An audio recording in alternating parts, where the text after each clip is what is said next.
Okay, and welcome back to Mr. Rodder's Neighborhood. This is the second video part of the EZ302, the small block Chevrolet that no one seems to have built, and you know, I guess we have a few naysayers or like I see your problem here. You need 370 degrees duration. Party haters or whatever, I don't know, party poopers, whatever you want to call them.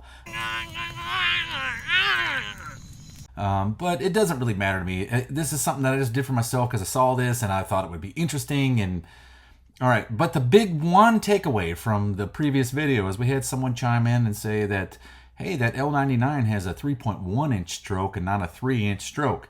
And that's something that's I didn't know. I wanted to address because I've done lots of research on this thing before I even started.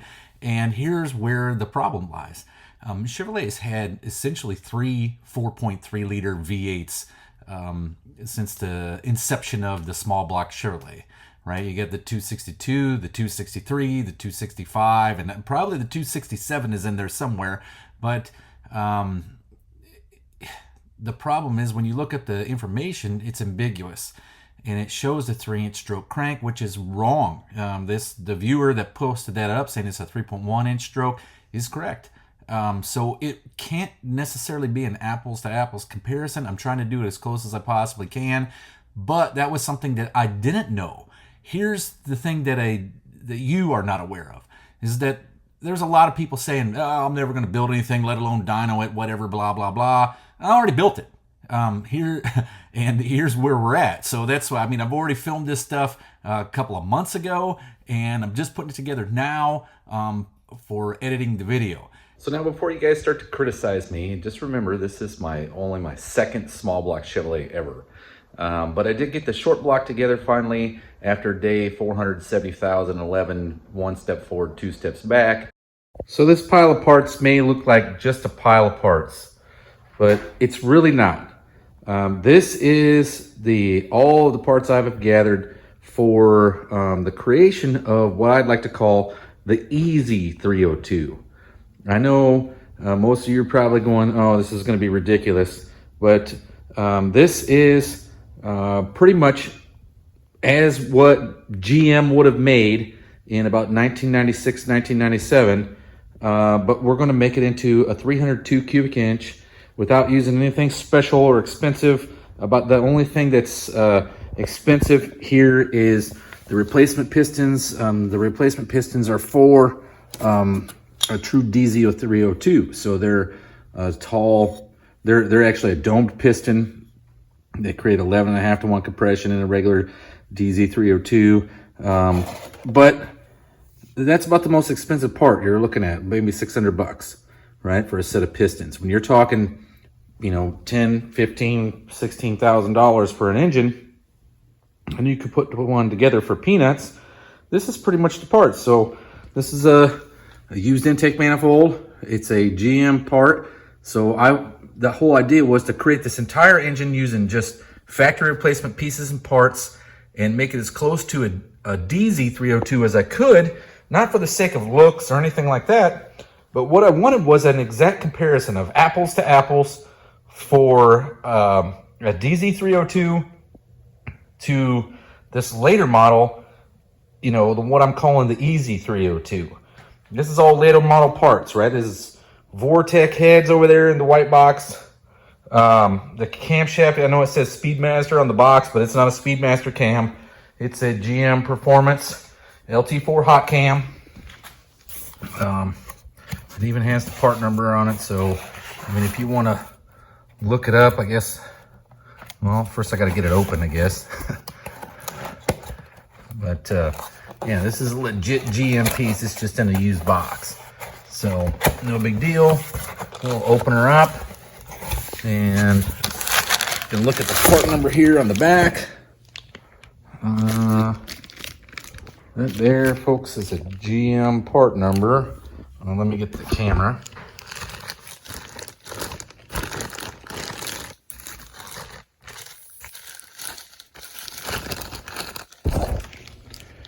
All right, so here we go. Here's the GM part number on the back of this cam.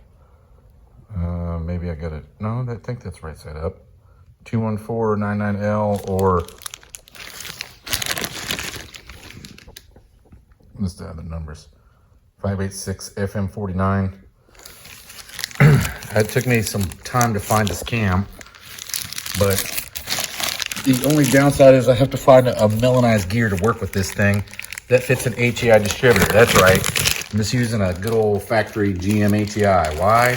Because I can. It's cheap and they're plentiful and it's easy and it works. I just need to put a melanized gear on it. The whole short block has been assembled, with the exception of the harmonic dampener. I literally had a brand new dampener, and I'll show you here in my parts bin. Where is all this crap? Okay, brand new dampener, okay? And this is why I don't like using made in Chinesian parts. So I had the dampener. It's literally been on the motor it's been on the crank one time so that it could be balanced.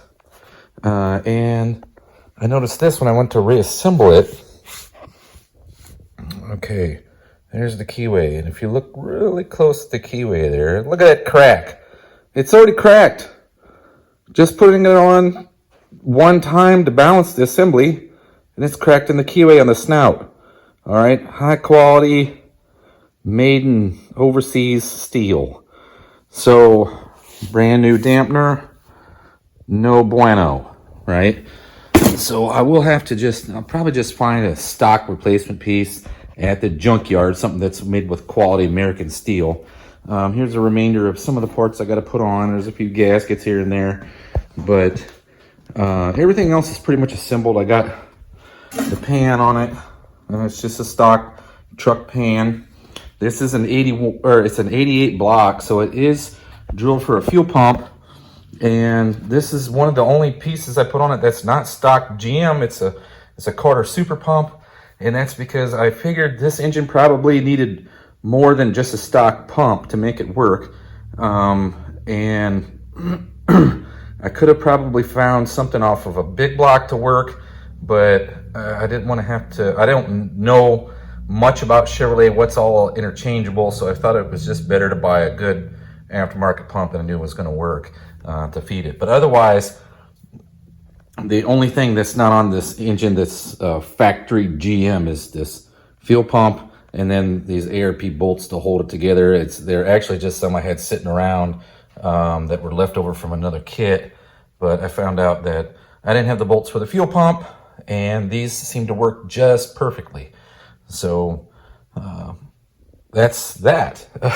The rest of it is I didn't have the actual factory hardware, so I just put some grade 8 bolts in there and some washers left over from the same ARP kit from the fuel pump bolts, and it's from another project that I already finished, and then these were just leftover pieces, so I just put some washers on there to capture it, but and then some Loctite. But everything else, the LT4 hot cam is in there. The factory roller lifters, all I did was clean them up and then soaked them in oil for about a week and reinstalled them. So what I noticed was there's two different style of lifters. So even though I have 16, maybe they're not all exactly the same lifter, but they appear to be GM.